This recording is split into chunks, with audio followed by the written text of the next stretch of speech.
Welcome to New Home Insights, the podcast from John Burns Research Consulting. I'm your host, Dean Worley. If you want to follow market trends, demographics, capital, new ideas, and endeavors that touch on housing, we're going to try to make sense of that every couple of weeks. Let's go.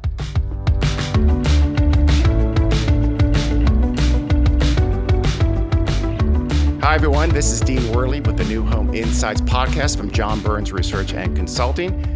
We've talked about the age-qualified 55-plus sector on the show before a couple of times, and that's really because the demographics are just so overwhelmingly positive for this sector and that it should be a huge part of the housing landscape.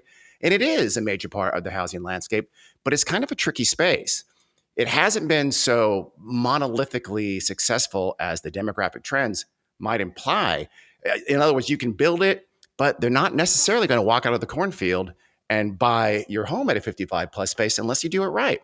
Someone who knows this space intimately and does know how to do it right is Deborah Blake at the Ipsum group. She's a principal there. She started at the epicenter of the 55 plus world, right? Del Webb in Phoenix, where it all came to be. And she's been doing this ever since, advising 55 plus developers for the last 11 years at Ipsum Group. Deborah, how are you doing this morning?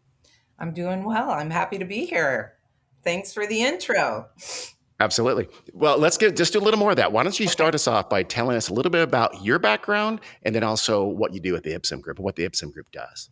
Yeah, well, I'm based in Phoenix, and I did start my career in late 1989 at Sun City West. I call this area the stadium that Del Webb built. And so I spent 22 years with Del Webb and with the Pulte Group. And my career allowed me to be involved in all aspects of the business. Started in the design center, went into sales, marketing, construction operations, community operations, a lot of startup of large communities like Anthem and Sun Cities. I was part of finding new brands for rejectors of large scale Sun Cities, where we created small scale active adult communities like Solera. I don't know if you remember that brand way back in the day. And I worked on Del Webb's first country club community for all ages. So I have a lot of master plan community experience and a lot of startup, a lot of visioning. And ultimately, I was the national Del Webb brand expert for Pulte. And so I traveled around the country helping operators figure out how to be successful and what they were getting themselves into and how to find new communities. And so my career really led to my decision to start the Ipsum Group. And I say that in terms that I understand my clients. I can put myself in their shoes. And I think it's very difficult for consultants in our industry to peddle something that isn't based in real experience, right? And understanding. And so the Ipsum Group over the last 11 years has been about sharing everything that I've learned about the consumer in the category, best practices, most costly mistakes, and then also studying the consumer. And there's a lot to study when it comes to the boomers because they are a huge population and everyone's studying them. And that was a very exhaustive list of things you've done. Did you also do some drywalling and maybe some light carpentry? And with everything else, all those other hats? No, but I've definitely watched it happen numerous times. So you started the Ipsum Group about 11 years ago to help folks. What does that name mean? I have to ask. Oh, that's a great question. It's IPSUM. IPSUM. It comes from the Latin phrase noce te ipsum, which means know thyself. And so it's a real nod to the second half of life and this consumer who's no longer thinking about keeping up with the Joneses and really more interested in exploring themselves and being their best version of themselves. And so that's how I came up with the Ipsum Group. Okay, I like it. It sounds good. It rolls off the tongue more than Noche Te Ipsum Yeah, right, does. Just right, let's shorten that a little bit. right. So let's start with the key to kind of all of this, which is the demographics, and then we'll move into some of the success factors, some of the marketing that you're so experienced on. We'll talk about product and land planning and segmentation, and we'll talk about amenities in there somewhere. We'll hit amenities, and then we'll talk a little bit more about the market and the strength of the market, because there's some questions there. So first, demographics. You know, it's kind of a given now that it seems like, tell me if I'm wrong, tell me what your experience is, that the AQ buyers, these age qualified 55 plus buyers, are older than 55 for the most part. Is that true? And how is that trend moving now in terms of sort of age of buyers? Right, right. Well, the new home buyer in an age restricted community is definitely not 55 on average. Are there 55-year-olds? Yes. Are there 45-year-olds? We can talk about the 80/20 rule in Housing for Oh, Older Persons Act, which allows you to age restrict. But let's just keep it at what I like to okay. call the meat of the market, okay? Yeah. And And that's a really important concept here because we're talking about a huge denominator, right? We're talking about 78 million boomers, and we have a huge opportunity to deliver homes to a market that can afford what we have to sell, that wants what we have to sell. And it's about really understanding what the niches are within there. But we can talk about that more. So, the average age is somewhere between 63 and 65 these days, and it is getting older, and it has been getting older over the last decade. Um, and are we surprised? No. I mean, kids aren't leaving home. They're going to college, they're coming back home. We have to work longer in life. This idea of retirement, for which the Sun City concept was created, has really changed. And at a minimum for boomers, it's getting pushed out by 10 years, this Mhm. decision to make a major career move. So people who are considering an age restricted community are not moving until later. And so I have a lot of conversations with people about Gen X. Well, what about Gen X? And I'm Yeah. like, I'm not focused on Gen X because Gen X isn't moving. We Okay. really, the opportunity is the boomers because 10,000 boomers a day are turning 65 until the year 2030. Yeah. Let's just deal with That's that population. That's a good yeah. business. I think when we start dealing with the fringes, we lose our focus. So, Is it the economics? So folks are retiring later, working longer, and that really is delaying some of that move out into a retirement community. Is there also an element though that some people just from their self image don't want to be in a quote unquote age qualified or retirement community, even when they're retired? Is there an element of that? well, that's very interesting because I I hear about that a lot, Mhm. particularly among consultants in our industry. Yeah. When we meet and we start talking about the business, it's like no one wants to live in an age restricted community. And I'm like, well, I'd love to tell you that's true, but it's just not. I continue today seeing people who cannot wait to move in to this age restricted community where there's so much to do and people like them, and so there is still a market for age restricted communities. And frankly, like I said in my introduction, I don't think the ego is really there as much as people might think that I'm embarrassed to live in an age restricted Yeah. community. On the Yeah. other side of the coin, I can't tell you how many people I work with that are younger than me, in their 40s, 30s, saying, I would love to live at that community. That's amazing. I can't believe the amenities or what they're doing. They're having so much fun. So, Or they want to be there. They want to go there early because they want to crush their opponents in pickleball because they're like 30 years younger. I think oh, might have something pickleball. to do We got to talk about that with it. too. We'll for Yes, sure talk yes. about pickleball. Let's talk about longevity though. Yeah. I mean, like you said, people are taking longer to retire. They have to work a little longer, but also people are living longer. Is that going to have an impact? That demographic of folks living longer over time? I know COVID has kind of interrupted that trend, but the trend has definitely been for folks in the Western world to live longer. Is that going to have a big impact on age qualified going forward? Uh, Longevity is the game changer, Yeah, frankly. And when you look at the power of the internet and at our fingertips, whether it be a mobile phone or a laptop or an iPad, of which boomers use all of them, they're the fastest growing segment in all of those areas.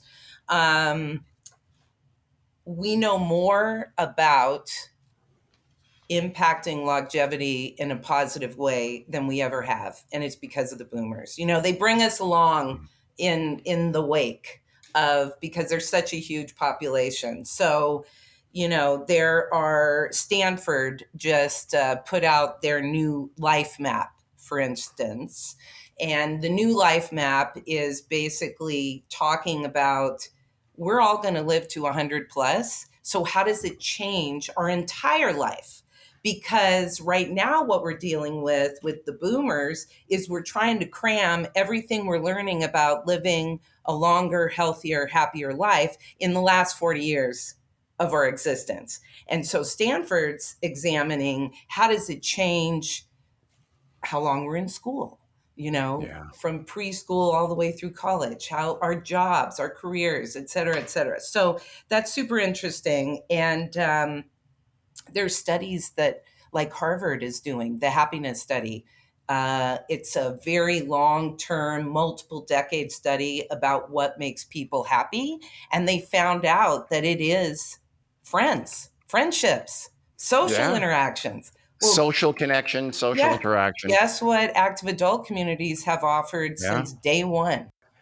Active adult communities can help you live longer is a legitimate It's appeal. legitimate. It is legitimate. And when we talk about wearables, everyone's wearing your Apple Watch or your, whatever. We actually can prove that living in an active adult community can help you live better and longer. Yeah.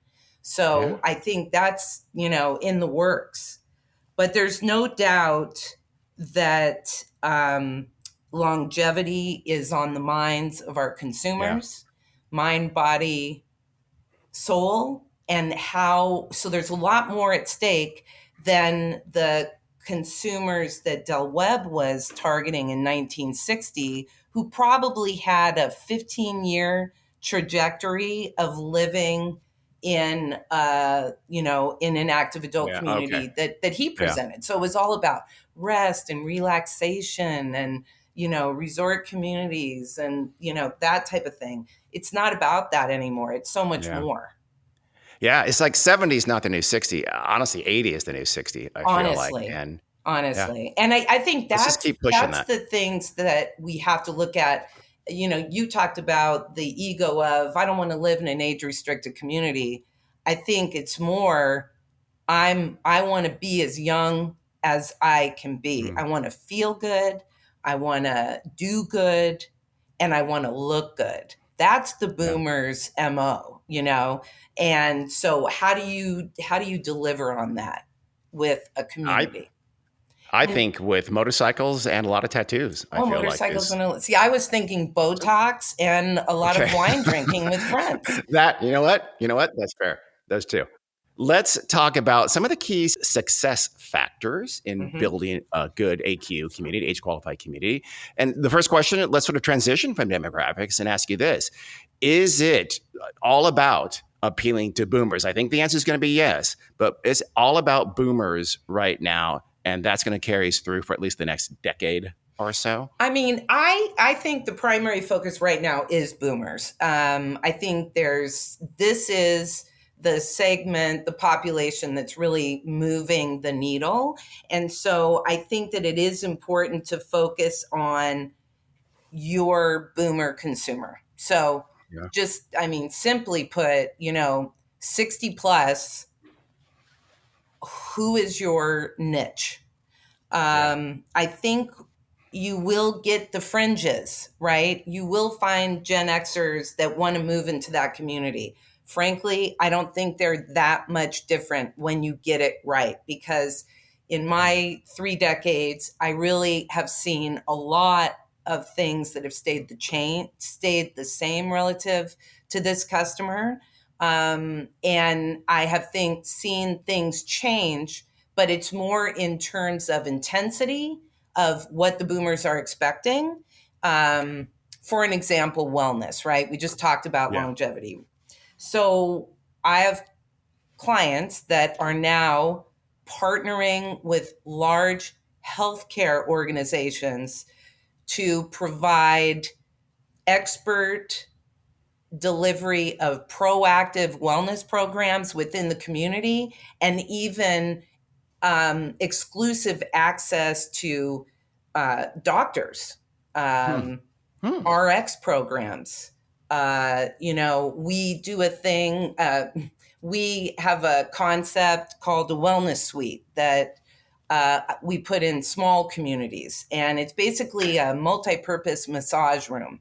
And what it allows the homeowners association to do is to attract um, contractors from all over the area and allow them to use this room to deliver their services. And then the HOA can take a rental fee, if you will, or a percentage of the fees, and put that back into the HOA budget. It Okay. allows the boomer consumer who wants to have everything from physical therapy to massage therapy to, like I said, Botox parties, Yeah.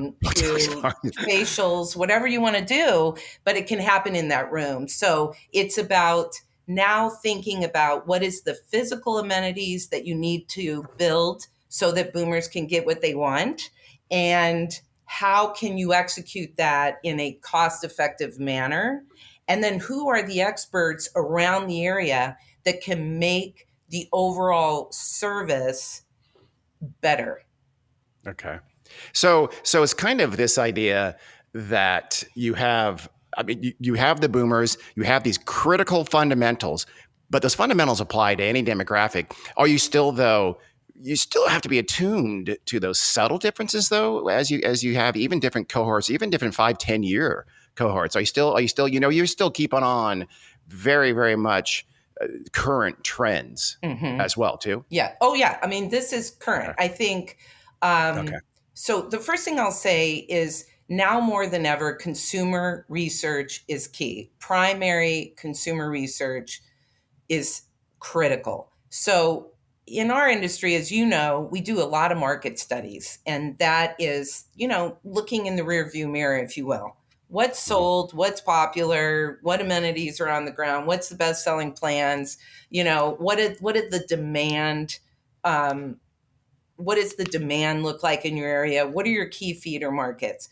But Mhm. now, if you really need to understand who your highest and best consumer is, where are they coming from? Maybe it's just local, and I do think local is the new big opportunity. I know we'll talk about it later, Okay. um, but consumer research is critical because you need to not only know who your customer is, what they want to do, but what are they willing to pay for it. Yeah. So, if you really want to, it's micro niching. It's Okay. about, I can't just say I'm active adult. I need to Yeah. figure out how I'm going to compete. And to that end, when we look at the large destination historical active adult markets like Phoenix and, all of Florida, which is primarily a naturally occurring retirement community. I call them a NORC, because a lot of those communities aren't age restricted, they're age targeted. I mean, Yeah. and then you got the villages, which is age Yeah. restricted, but, and you've got large sun cities. But what's important there is that if you're thinking about entering one of those highly um, saturated markets, you need to understand your resale competitors as much as you need to understand new home competitors, because the active adult communities are aging very well. We thought they were going to smell a little bit like death and mothballs, but they don't. And they don't because you have you have retired executives and people who understand how to protect their real estate investment. And so their boards of directors and residents are very involved in making sure that the community ages well.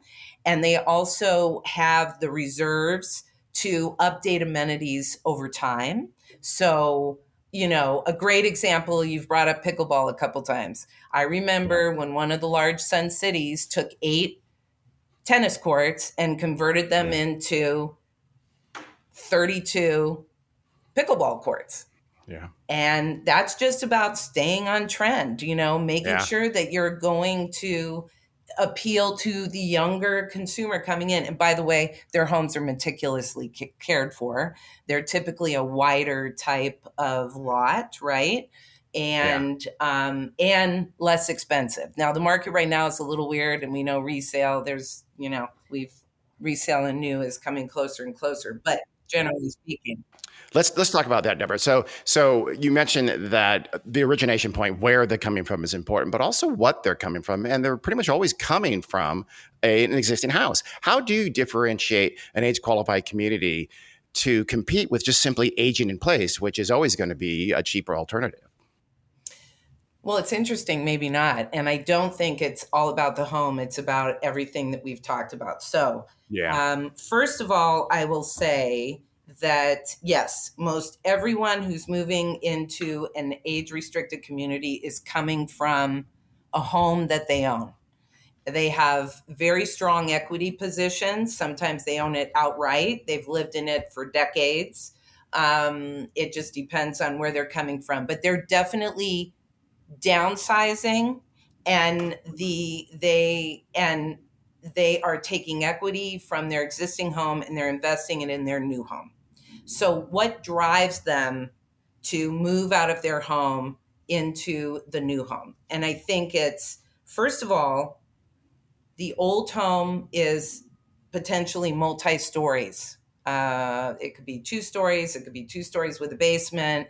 It's aging, it's 20, 30 years old, and it needs a lot of work. It requires a lot of maintenance. It might be on a large property, and that is becoming untenable. In addition, the kids have moved out, and there are rooms that we're not even walking into, let alone using. And so it's really important for the active adult community to communicate and educate their future resident on how much better it is to live in a single story home, an open floor plan with bright, shiny spaces and lots of windows and a big back patio and, low maintenance and brand new, shiny stuff with a warranty, and let them understand now that this is the freedom phase of life that they're looking at. That's really what it is. And they want to live independently as long as possible. And so it's really important to design homes that allow that. So we've talked a lot about universal design. Yeah. It's not ADA, but it is about people being able to live as long as they can in this home. They don't want to go to assisted living. So you're gonna supply them with a home that meets their needs, but also that social interaction that they may not get in the existing neighborhood. Well, and that's moved away, what have you. I mean, they're feeling more isolated in their old neighborhood. Yeah. Their neighborhood has changed. Yeah. Now they move into a community where everything's in their backyard. I call it where it's easy to be well, where it's easy to be happy, where it's easy to meet friends on the street. That is what this community offers.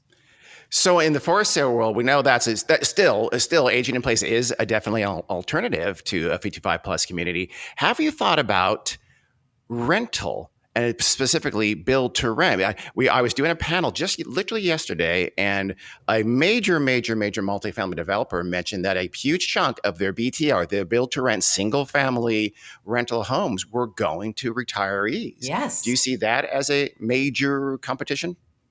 I don't see it as a major competition. I see it as an opportunity. Okay. Both will exist together. So I was just having the same conversation. So a couple of things. One is we have seen boomers renting by choice and not buying for numerous reasons. Okay. And we know that in large active adult communities for many years, there are individuals renting their homes. I mean, that just happens, right? But now we've got institutional investors and now we've got built to rent communities.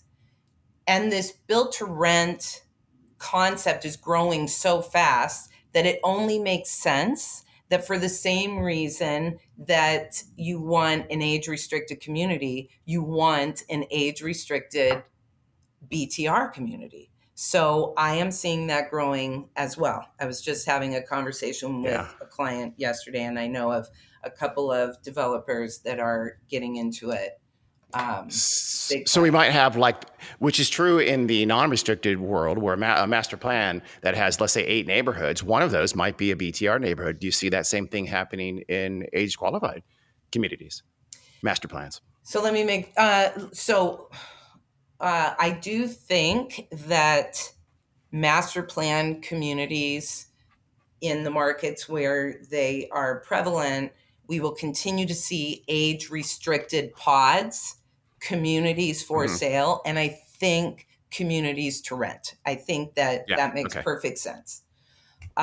So I think that we'll continue to see that grow. I also think that there are opportunities like what we saw at Victory at Verado, which was the Ipsum Group's first client in 2012.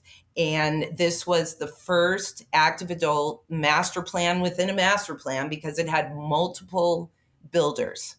So broad segmentation, multiple builders, all age restricted within the larger Verado master plan, which is for all ages. Rancho Mission Viejo is another great example of that. The Gavilon brand, which is age restricted, is found throughout the community, and it's taken shape as gated community within a community with multiple lot sizes to smaller neighborhoods that just look like any other neighborhood, but they're age restricted. And so I Hmm. think we're going to see more of those types of new community opportunities coming together that allow developers and builders to continue to have that mutually beneficial relationship where the developer can bring their placemaking uh, creativity and expertise, and the builders can get a true age restricted segment in their portfolio that they couldn't afford otherwise. Let's talk about some things on the negative side. That is, what are the biggest mistakes? And don't name names. Or you can name names. Let's go No. for it. What are the biggest mistakes that you see being made, or at least considered, when folks are designing an age qualified community, in whatever terms, the community, the amenities, the product, what have you? Right. Okay. The biggest mistake I see, and I'll put it in the category of the most costly mistake, is a Yeah. bad land plan. So I would two points to describe that. One is that we do a very dense back to back type of lotting, not a lot of open space, not a lot of premium opportunity. And even the widths of the lots are starting too narrow. This Mhm. customer wants a wider, shallower type of product, and they're willing generally to pay a premium to that. So I always say if you're doing single family, don't do a home that's Mhm. narrower than 40 feet. It's Got it. very difficult to get a 2-car garage and a nice Yeah. entry that the customer expects. And so don't do that. Yeah, even 40 sometimes feels a little squeezed. Yeah. I would do Yeah. 55 by 75 or something like that over Oh, I'm just, 4,500 yeah, even. I'm just saying, I mean, agree. I think the wider the better, honestly. Yeah, If you go back in time, mostly it was 50s, 60s, and 70s. That was the yeah, width of the product, you know? But over time, obviously, we're trying to get more density. We got to pay for those amenities. yeah, And yeah, so we are, trying to cheap out on the plan without looking at the revenue, the upside revenue opportunity. yeah, So this customer wants what they want.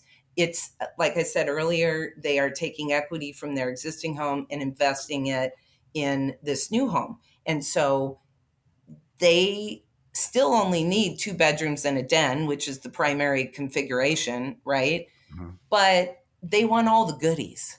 And they really would like to have privacy and a view. So a shorter backyard, but with a view of open space. So it used to be golf course. Now it might be just open space and a trail system or a lake.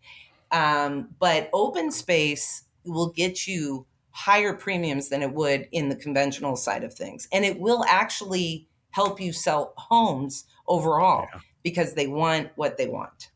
So price and absorption, sales velocity are going to Both be are going aided to by be that. impacted Okay. by it. And if you look at, some of the best-selling communities, and you all just did a nice article about Latitude, Margaritaville. We're all very familiar Mhm. with it. Go study their land plans. They start in the early phases with almost every home backing on open space or water.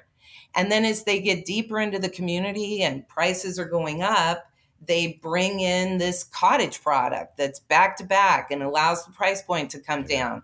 And then they can look at offering more of those options that are trade-offs just to get into this community with, all of these amenities and all this lifestyle. So I think that's something, it's just a missed opportunity. And the other thing okay. that I think is a missed opportunity is really thinking about how important it is for this customer to feel proud of where they live. And so that marketing trail, the front Mm, entry, the yeah, arrival experience, you can't have homes on that. You got to have some landscape yeah, buffer. So study the best and you'll see they all do it the same way. And even in a small community, you just got to carve out some landscaping buffer, on your marketing window, on your marketing trail, where your amenity core is. Because even if you have higher density in the neighborhoods, you can get away with that if you offer that, if you if there's the perception that it's, there is more open space, yeah. it's green, it's got paths, and all of that stuff is on, the entry and the marketing trail. So What? that is really important to think about. And I think this sense of security is really important. And depending on your market, gated may be the only way to deliver that. But in many markets, it's just about creating that threshold, that sense of you're coming into this community and it feels like it's separate. And then, of course, you have, friends and neighbors who watch out for you all the time. Yeah, And so you get that yeah. sense of security from that as well.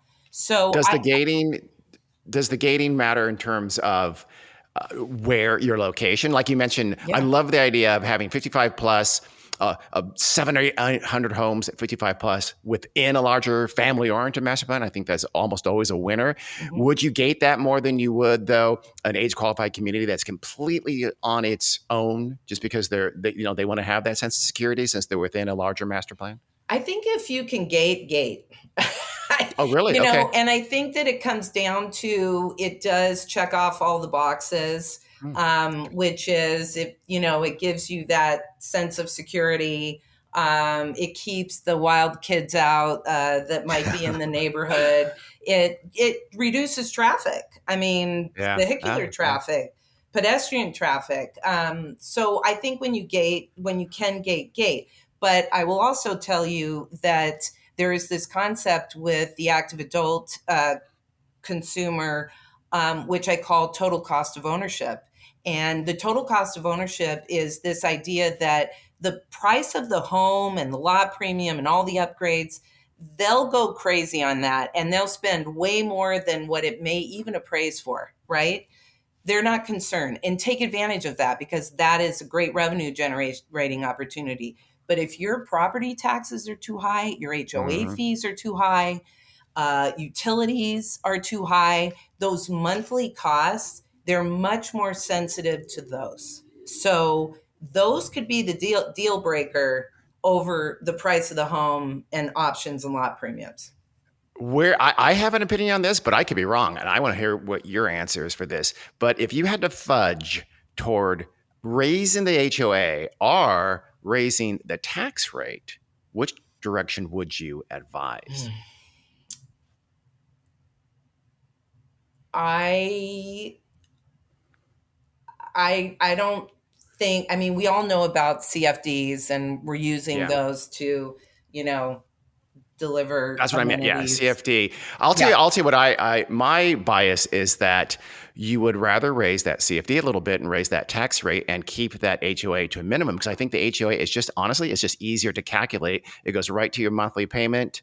It sometimes can be a hot button issue with a lot of these folks, these retiree buyers. I would fudge toward raising that CFD and keeping that HOA as low as you can. Yeah, it definitely is. I do think keeping the HOA as low as you can, but I think you have to look at both of those costs Okay. because I tell you, the more business I do in California, depending on where you Yeah. are, it's a real challenge. But most Well, people are coming how about from, Texas, where it could be 2.5, 3.0 right. and higher, right? Right. So I think it just depends. And I think we had the discussion prepping for this. At some point, you also need to think about, should I even do active adult here?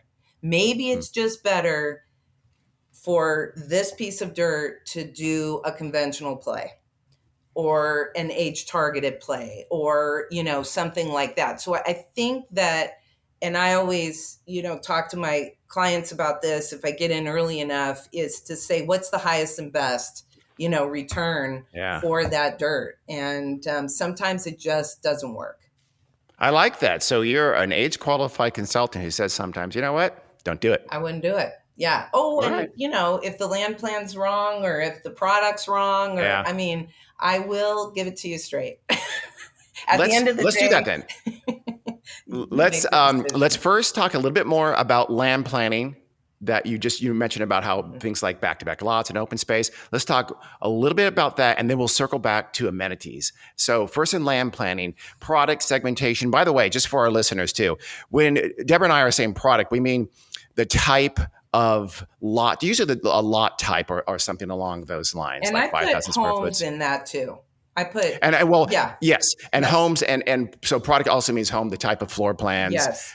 things like that. Segmentation is this idea that you want, like you said, you're 40 wide, you're 50 wide, you're 60 wide, Hmm. et cetera. And those different and they all have their own set of floor plans. A lot of active adult developers call them series or something like that. Right, So right. when you're consulting on designing that product, designing that segmentation, what are your hot buttons? What are the things that you want to make sure they get right? Product and segmentation can be a little tricky in active adult. So I think that's the first thing I want to say about it, because it is a 2-bedroom den, single story home primarily.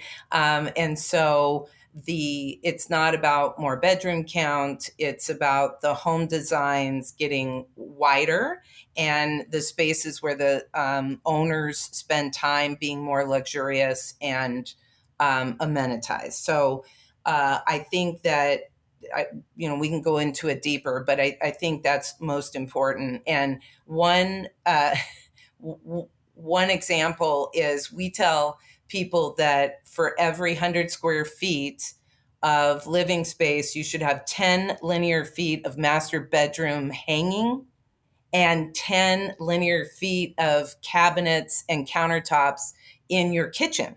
And so that's a really interesting point to think about because it really speaks to, we're not talking about, bedroom count. We're talking about the spaces getting more amenitized and luxurious. So Deborah, let's go back. Let's circle back to amenities. We covered that a little bit. We talked about, and for instance, the partnership with healthcare providers. Let's do some quick hits though on just what are those key amenities? We know pickleball is. We can leave that as a given. But do you think about? No, No, it's it's not. not a Oh my God. given. Okay, tell us that first. Very Okay, interesting. let's. Yeah, I have a small community and it's infill and it's in the middle of the country. And we have decided to forego Mm. pickleball because of the growing news that we're reading about the Oh, nuisance the factor, sound, right? and HOAs are getting Oh sued, my their gosh. residents are unhappy, and it is true. It is a loud whack, whack, Yeah. whack, and so always in the large scale communities, we put it away from Yeah. residential. We try to get it in the amenity core, but when you start getting into smaller settings, you really got to think about Okay. that. And so we are probably not going to put a pickleball court in. That's interesting. And Yeah. you know what? Yeah, I did. Now that you mention it, I do. I've seen this couple of stories that say neighbors getting furious at the whack, whack, whack of Right. pickleball. That's interesting. Right, Huh. right, Okay. right. So pickleball's not a given. How about looking in your crystal ball? What is the next pickleball that just kind of comes out of nowhere and becomes, for the most part, this Well, really almost necessary amenity? well, may I just take it with a little different Okay. angle and coming back to the consumer and what we know about the psychographic and all of the research that we do, and we do a lot of it. I work with ProMatura quite a bit, doing consumer research, and here's what we continue to see: social and gathering place is number one. And so I look at amenity functions as priorities based on the size of the community and the budget, Mhm. right? So, sometimes you have a very small community. You got to have a place where people can get together and drink and have fun together. Okay. So that's number one. Fitness is number Okay. two. That's a combination of group classes, a place that's large enough, that's like flex space where you can have group exercise classes. I say in active adult communities, everything's more fun when you do it with friends. And so we find that that is a real driver.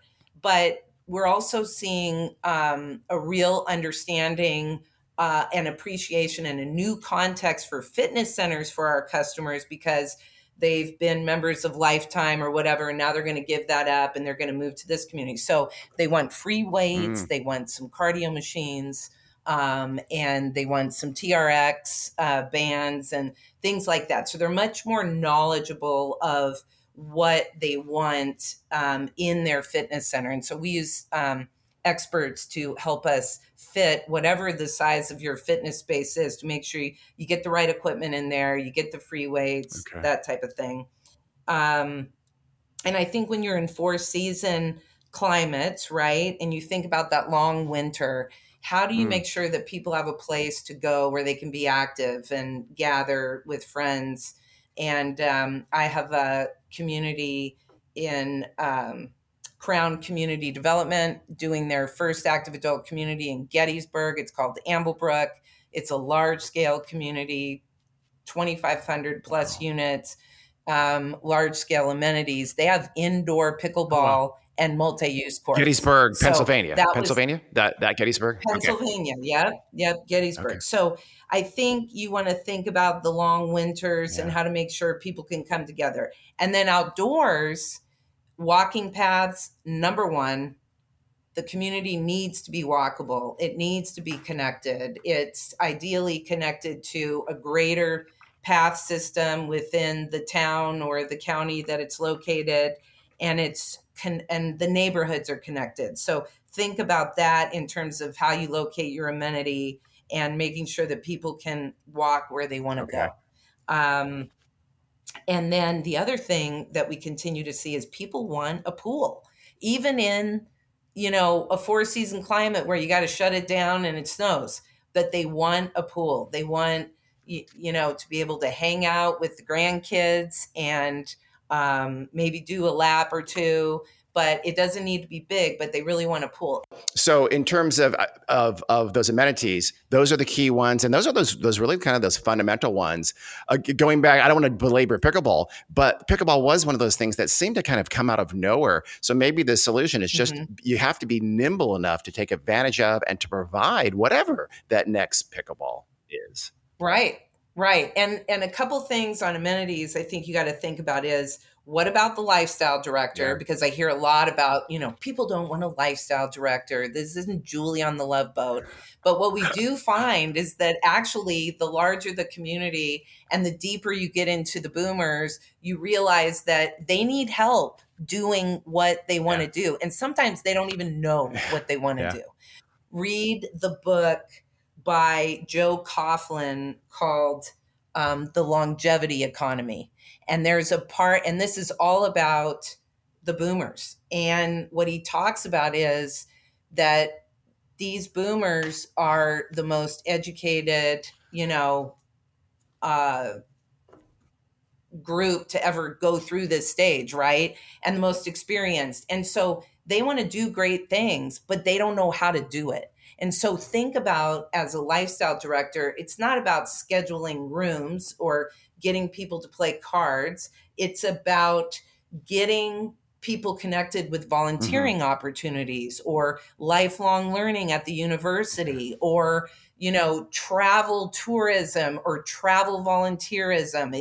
It's about taking it to a whole new level. It's about thinking. Is it fair to say it's about thinking of ways to make sure these folks who, again, by definition, are retired for the most part, have something to do with now having a lot more time on their hands.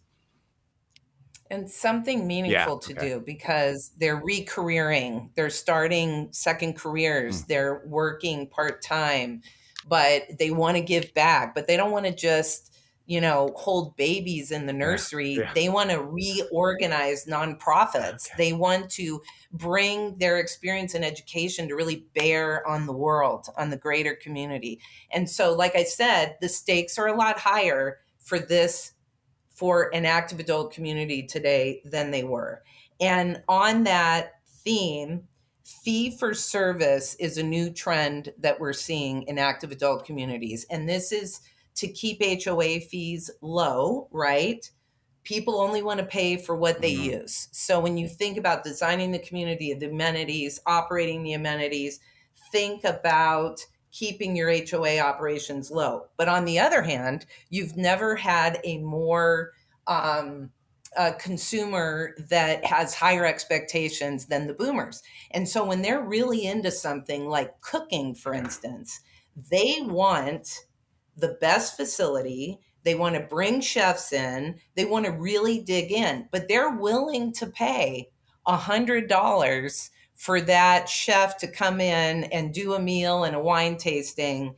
And that will sell out in no time. You got 20 tickets, but you're really appealing to the passionate foodie. And that's what you're seeing now. So you can't have this diluted lifestyle, I call it. You're going to do an art studio, make sure you got the right space, and then bring the artist in residence and, charge a fee for the class and, have travel groups. And obviously you pay for that. And so it's about keeping HOA fees low and offering a fee for service so you can pump up the quality of the lifestyle. Let's wrap up amenities with my favorite, actually least favorite amenity. Is golf dead, or do I just want it to be? Golf saw a resurgence during COVID. Yes, I'm aware of that, and I think painfully. Yes, that's right. And I think it was because golf courses were in large-scale active adult communities, and these people wanted to continue to get together, and that was the place that they could do it, was on the golf course. So I think that was the reason. I think it just depends. Honestly, I don't have a pat answer for that. Again, it depends on your market. I do know that they're expensive to build. They're expensive to maintain. So is there another way to deliver meaningful open space that's good for everyone?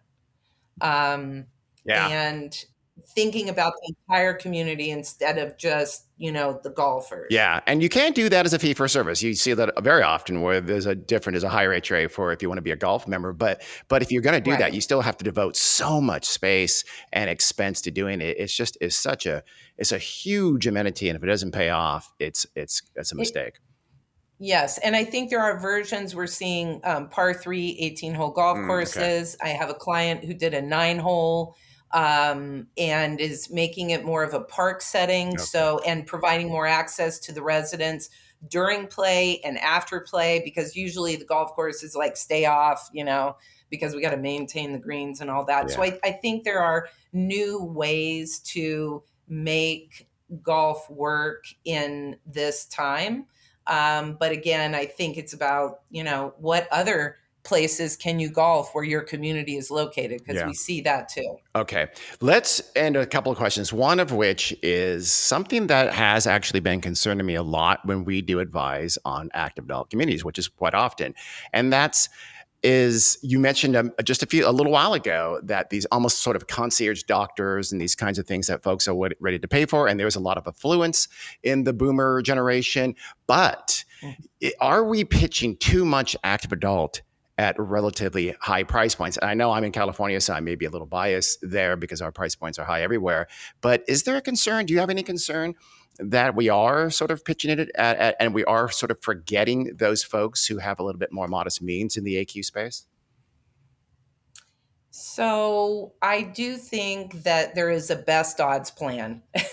And the best odds plan for active adult is to really find the affordable, meat of the market where you're really getting after those that are retiring. We see a lot of civil servants who have pensions and, retired teachers, cops, or just retiring from corporations where they have a pension and that type of thing. That's going to change over time. But I think that when you look at active adult, it tends to be more blue collar, pink collar type um, of person.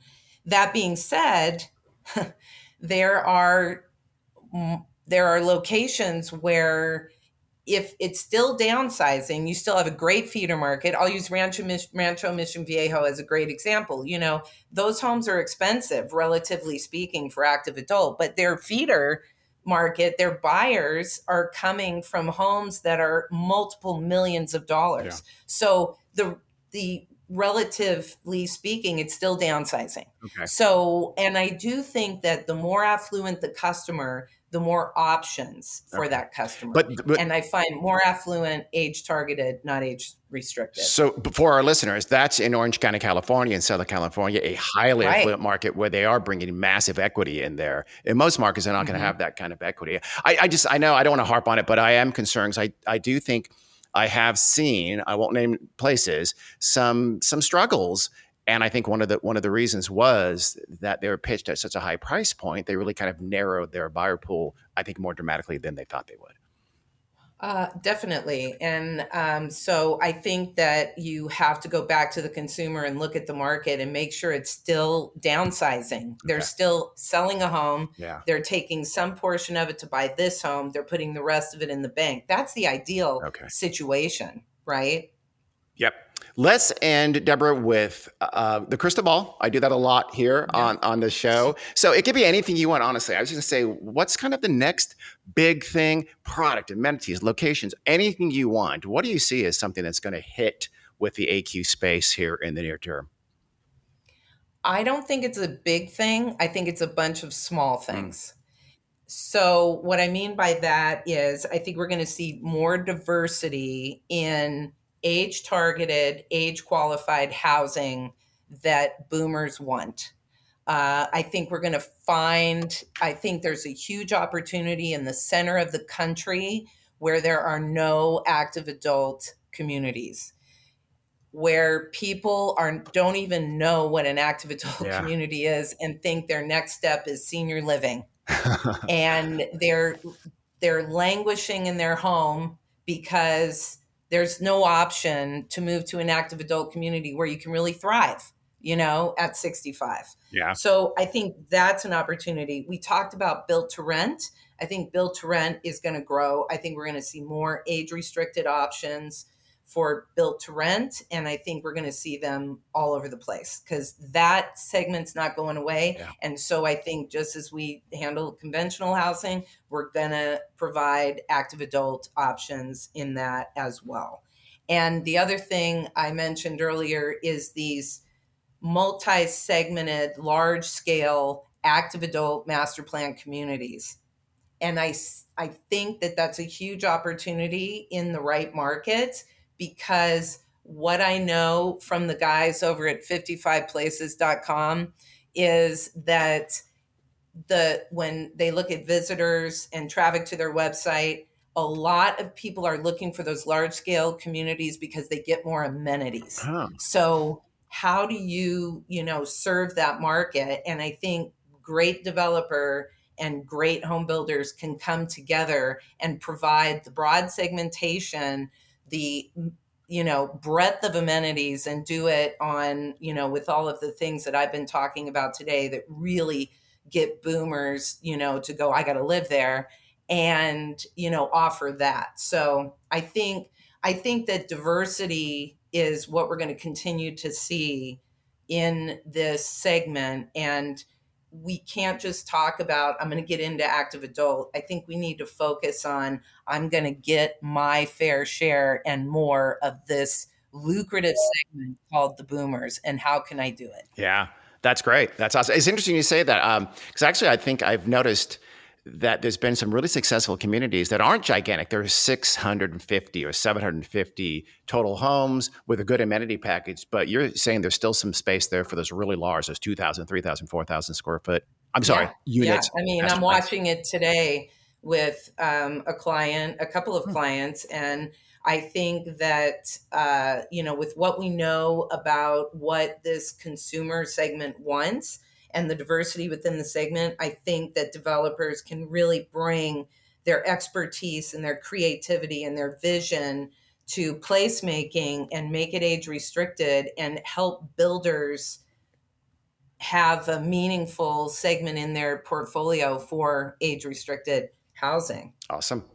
Deborah, thank you so much. A ton. We covered a lot in this, and I had more, but we covered a ton here, and I really appreciate you helping us do that. Thank you for inviting me. It was really fun, and I agree. We just scratched the surface. Yeah, honestly, I'm not making that up. I have lots of questions I would love to have asked. But there's so much to this space, and it's going to be a big part of the future as well. I appreciate you coming on, Deborah. This has been Dean Worley with the New Home Insights podcast. We'll see you again in a couple of weeks.